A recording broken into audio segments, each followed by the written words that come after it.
Hello students, good morning to you. We'll continue our class on the Claisen condensation reaction. So in the first video, I explained you the mechanism of Claisen condensation reaction with ethyl acetate. And in the second video, I explained you the mechanism of Claisen condensation reaction with ethyl propanoate. And then I gave you two simple examples as homework. And I also explained you an important note in the Claisen condensation reaction. So there is another important point to be remembered in this Claisen condensation reaction. That is, now let us discuss that simple important point. See here. So note 2. So whenever you are using an ethyl ester in the Claisen condensation reaction, use sodium ethoxide as a base. And whenever you are using methyl ester, use sodium methoxide as a base. That means the alkyl group of this ester and the alkyl group of this alkoxide ion, they should be same. The alkyl group of this methyl ester and the alkyl group of this sodium methoxide, they should be same. See here, ethyl is there, methyl is there. Okay, so this is the main condition in the Claisen condensation reaction. Okay, now see, once you are using sodium methoxide as a base, we will use ethanol as a solvent. Once you use sodium methoxide as a base, we will use methanol as a solvent. Now let us see, once you take this ethyl ester and if you use methanol as a solvent, then what happens? See here, now you are taking with ethyl ester, you are starting with ethyl ester and you are using methanol as a solvent. Then in this case what happens is that this ethyl ester is replaced by this methyl ester. Now this reaction is what we call it as a trans-esterification reaction. So to avoid this trans-esterification reaction, okay, then we'll use the sodium ethoxide as a base with the ethyl esters and we'll use sodium methoxide as a base with the methyl esters. So this is another important point to be remembered in this Claisen condensation reaction. Okay, fine. Then next we'll discuss about another important example of this Claisen condensation reaction, that is the Dieckmann condensation reaction.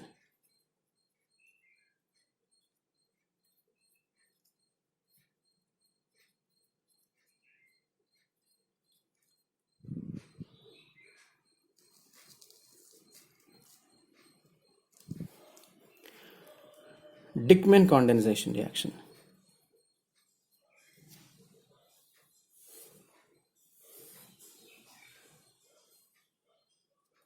The Dieckmann condensation reaction, also called intramolecular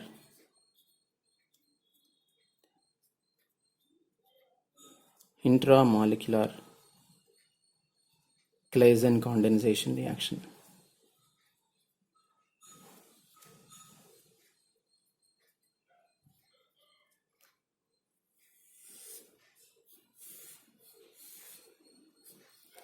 Now in this class, we'll discuss about this reaction and its mechanism. So this is another interesting reaction and you have to practice for the examination point of view also. Okay, now, so what we are doing in this Dieckmann condensation reaction. So we'll start with diethyl adipate.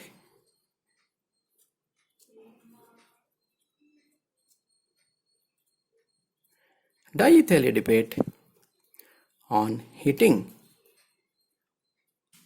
with the base sodium ethoxide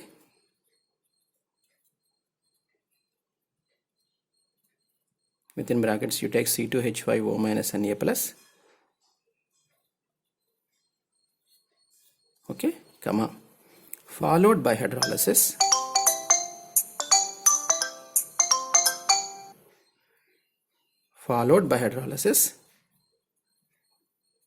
gives ethyl 2-oxocyclopentane carboxylate. So this is the product that is formed. Ethyl 2-oxocyclopentane carboxylate is the product that is formed. How to write this structure of this product? See here, this is cyclopentane, okay, and you write this ester here. So this is what we call it as ethyl cyclopentane carboxylate. So this is the structure of this ethyl cyclopentane carboxylate. Now this is the first carbon. Now what you have to do is that you write a keto group on the second carbon, C double bond O C2H5. Now this is what we call it as ethyl 2-oxo cyclopentane, ethyl 2-oxo cyclopentane carboxylate, ethyl 2-oxo cyclopentane carboxylate. Okay, now let us write down this equation first of all. If you want to write the equation, first of all you should know the structure of this diethyl adipate. Right. Now let us write down the structure of the diethyl adipate here. If you want to write the structure of diethyl adipate, first of all you should know the dicarboxylic acids, that is your Ohm's gap.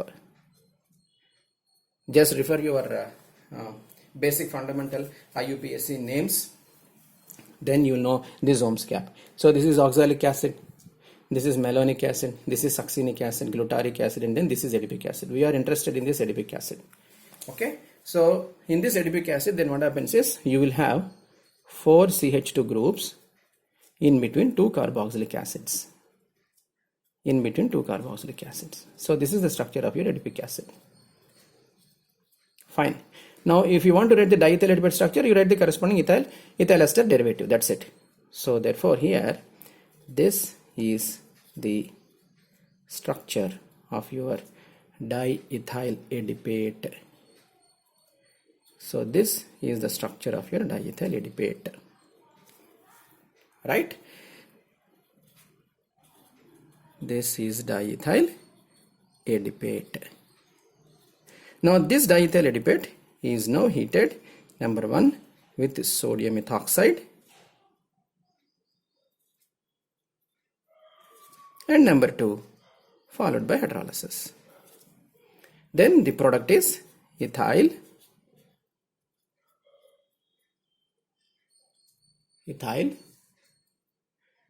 2-oxo cyclopentane carboxylate.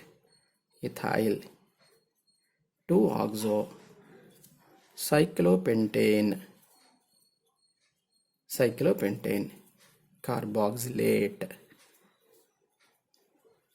Okay, so this is the overall reaction of your Dieckmann cyclization. First write this overall reaction in a box, then you know very clearly all these reactants as well as products in this particular reaction. Write it in a box. See here, see this is the reactant, diethyl adipate is the reactant, and your product is ethyl 2-oxo cyclopentane carboxylate is the product of the reaction, and here you'll use sodium ethoxide as a base and then hydrolysis. So these are the conditions of the reaction. Okay, now let us discuss the mechanism of the reaction. So what I will do here is that, see, this is the mechanism of the reaction. So here I'll write down the description, and in the next page I'll write down the structures.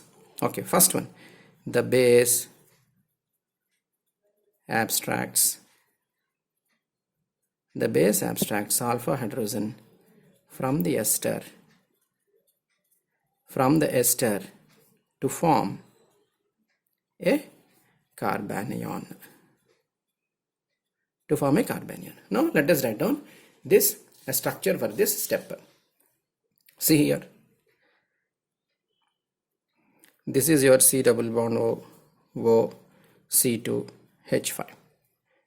See, I told you that there are 4 CH2 groups are there in this diethyl adipate. So first CH2, second CH2, third CH2, fourth CH2, and then this is C double bond O C2H5. Now you have a hydrogen here. Now you are using the base C2H5O minus. So now this base will abstract this particular proton. See, this is alpha carbon and this is alpha proton. So the base will abstract this alpha proton, forming a resonance stabilized carbanion. Right. Now you'll get a carbanion here. Now I'll write the structure of the carbanion here.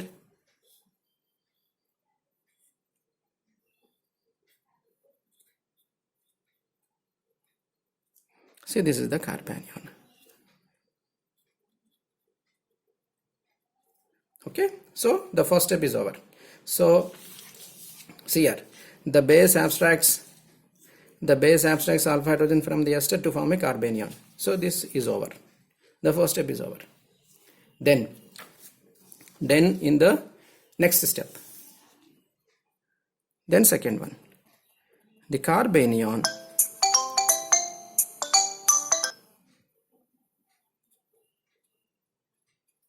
undergoes nucleophilic addition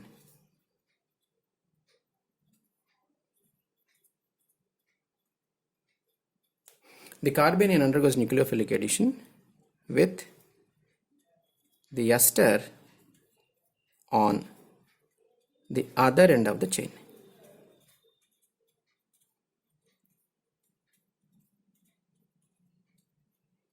On the other end of the chain. Okay, see here. Now this undergoes a nucleophilic addition. Now this undergoes a nucleophilic addition. You write nucleophilic addition here.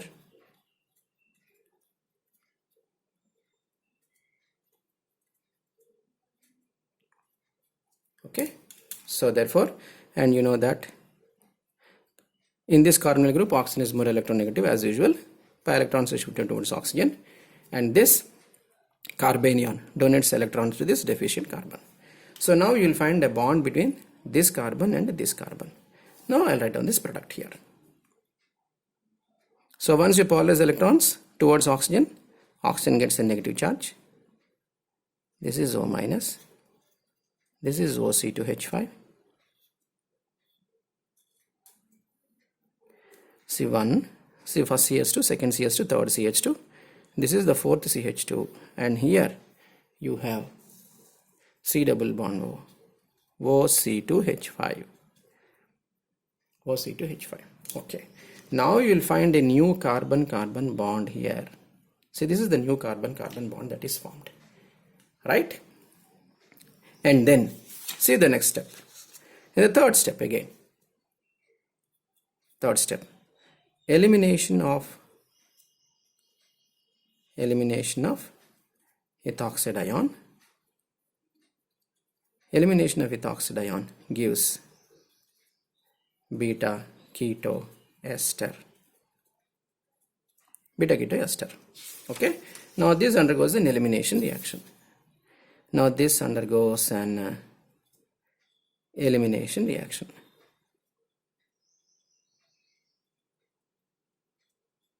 This undergoes an elimination reaction. So once it undergoes an elimination reaction, how it undergoes an elimination? See, this is the leaving group. This is lost. This becomes deficient. Now oxygen donates lone pair of electron to this deficient carbon. Okay. So then you'll find C double bond O, C double bond O, OC2H5, plus you will get OC2H5 minus. So you have got the beta keto ester,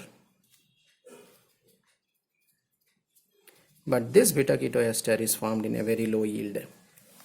So next one is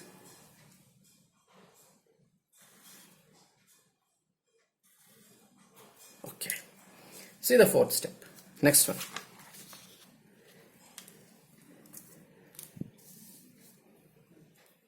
The base abstracts acidic hydrogen from the beta keto ester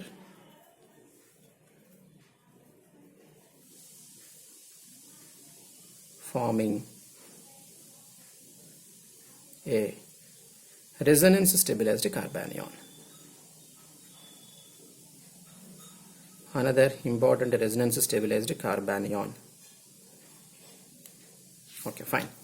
So now see, this is the base. Now the base will abstract this proton, forming a resonance stabilized carbanion.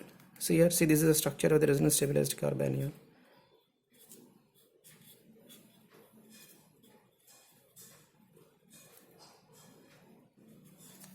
Okay. Now finally, that is the resonance stabilized carbanion. Plus you are getting ethanol here.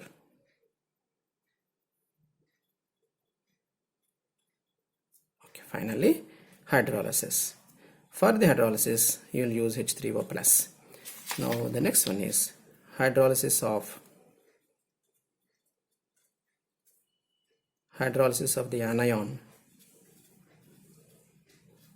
gives beta ketoester in good yield. Beta ketoester in good yield and over. Then now see here. Now this is your H3O plus. So I am writing the H3O plus here. I am writing H3O plus here. Fine. Now therefore once you have a positive charge, electrons are shifted towards the positive charge and carbanion donates electron to this deficient proton. Okay, over. Your mechanism is over. You'll get this beta keto ester in very good yield, and so the product is formed in a very good yield. So this is the mechanism of the reaction. Okay, so just see here again. So these are the description for this mechanism. So this is the overall reaction, this is the description, and then this is the mechanism of the reaction. See, the base is abstracting the proton, forming a carbanion, then nucleophilic addition of the carbanion with this carbonyl carbon, so you'll get a new CC bond here, then elimination of this ethoxide ion will give you beta ketoester, then abstraction of this acidic proton by the base. See, this is highly acidic. Why it is acidic? Because it is in between two electron withdrawing groups as usual. So therefore this particular proton is highly acidic in nature. So the base abstracts this proton to form a carbanion. Finally hydrolysis. Hydrolysis of this carbanion will give you this beta keto ester in very good yield. So very interesting reaction. Dieckmann condensation reaction is a very important and interesting reaction. And remember another important basic point, that whenever you have a condensation reaction, the condensation reaction proceeds through a carbanion intermediate. Remember that. So this is the carbanion intermediate. See here, you go through your benzoin condensation. Benzoin condensation proceeds through a carbanion intermediate. You go through your Perkin condensation. Perkin condensation proceeds through a carbanion intermediate. You go through another Staubach condensation. Of course, that is not there in your syllabus. Staubach condensation proceeds through carbanion intermediate. You go through Navier-Stokes condensation reaction. That also proceeds through a carbanion intermediate. So whenever you come across any condensation reaction, please remember that they proceeds through a carbanion intermediate. Okay, fine. Now I'll tell you the simple application of this beta keto ester, where it is used. So simple application of beta keto ester. An application of this beta keto ester. I think you have studied in your first year, but anyhow I'll just revise this. Application of beta keto ester formed in the Dieckmann cyclization. Okay, now you write this ethyl 2-oxocyclopentane carboxylate. So before going to this reaction, I'll just give you one simple basic concept. The basic concept is, whenever you have an ester like this, now this ester can be hydrolyzed. Use an aqueous base. So once you use an aqueous base, then this ester is hydrolyzed to the corresponding sodium salt of carboxylic acid. Hydrolyzed sodium salt of the carboxylic acid. So this is an aqueous base. Okay, so this is sodium salt of carboxylic acid, plus you will get ethanol. Now this sodium salt is now simply hydrolyzed. Use H plus. Once you hydrolyze the sodium salt, then you'll get the corresponding carboxylic acid. Okay, so that means this ester on hydrolysis with a base followed by hydrolysis with an acid, that gives a carboxylic acid, right? Now similarly the base is the same concept I'm applying here. So this is a beta keto ester. Now this beta keto ester is now hydrolyzed using OH minus water, and number 2 is H3O plus. aqueous solution of a base followed by acidification. You are using simple acid, that's it. Okay, now this beta keto ester is hydrolyzed to the corresponding beta keto acid. This is called beta keto acid. The main important property of beta keto acid is that once you heat it, now the beta keto acid undergoes decarboxylation very easily. This beta keto acid undergoes decarboxylation. It undergoes loss of CO2 to give you cyclopentanone. So this is a very important concept. Beta keto acids undergoes decarboxylation very easily. So to give you cyclopentanone, this is your cyclopentanone. Now this is cyclopentanone see this first condition. I am using zinc mercury bar HCl. Can you tell me the name of this reaction? Anybody? This is what we call it as Clemmensen reduction. Clemmensen reduction. See, this is there in your syllabus. Clemmensen reduction, or you use hydrazine. See, this is hydrazine in the presence of a base. So this is called Wolff-Kishner reduction. So once you use Clemmensen reduction or Wolff-Kishner reduction, then what happens is the C double bond O group is reduced to the corresponding CH2. See here, C double bond O here is reduced to CH2. Now this product is what we call it as cyclopentane. This is cyclopentane. Again I am writing the structure of cyclopentane. So therefore this is the compound you are going to synthesize. This is a simple application of your Dieckmann cyclization. Application of that beta keto ester. Beta keto ester formed by the Dieckmann cyclization. Okay. In the next video we will discuss about the crossed Claisen condensation reaction. So far we have discussed about the basic mechanisms of Claisen condensation. Then we have discussed about the intramolecular Claisen. Why it is called intramolecular? See here, in this mechanism the Claisen condensation is taking place only within the molecule. So it is taking place only within the molecule. Once it takes place within the molecule, it is called intramolecular Claisen condensation reaction. Okay, fine. So this is the basic concept of your Dieckmann condensation reaction. So in the next video, we'll discuss about the crossed Claisen condensation reaction. Thank you.